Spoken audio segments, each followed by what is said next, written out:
right, how are we going to pose in front of all this equipment?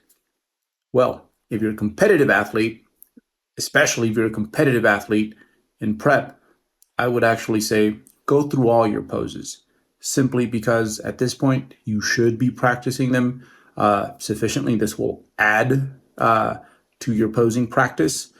However, if you're a competitive physique athlete and you are in your off season and not practicing as much, then you can go ahead and just go with what I will recommend to my recreational bodybuilders. My recreational bodybuilders, we are going to take a page out of competitive bodybuilding, not the sport, but actually the division itself. So in competitive bodybuilding divisions, you will see that the competitors on stage spend a disproportional amount of time in the symmetry round compared to what is the muscularity round. So like the muscularity round is like the most muscular, the front, back, double biceps. The symmetry round is where a lot of the decisions are in fact made. And this is because the symmetry round tells you just about everything. These poses hide very little.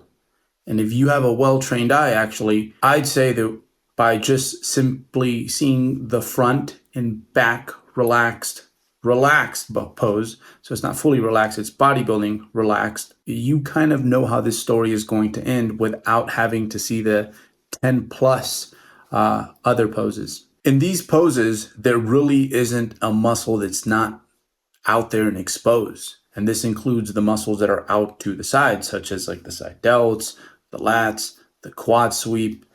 You can see everything in the front and back relaxed pose.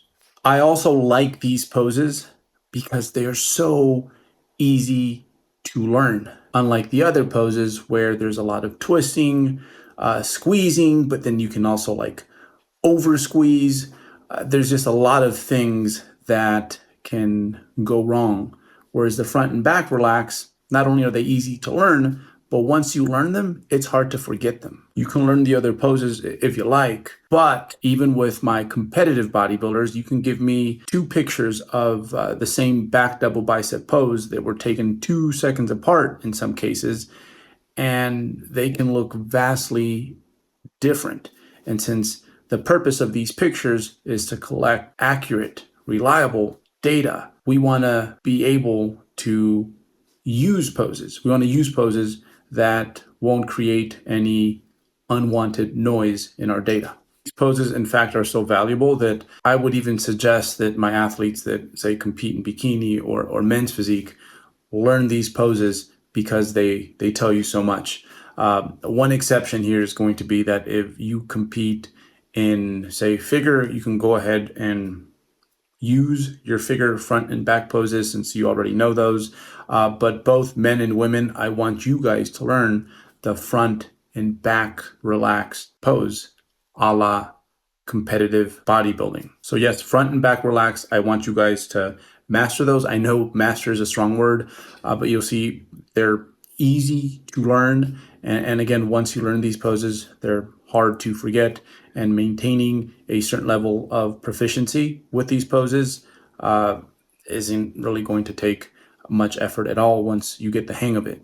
Again, aside from being easy to learn, they also let you examine every single major muscle group in your body with a great amount of scrutiny.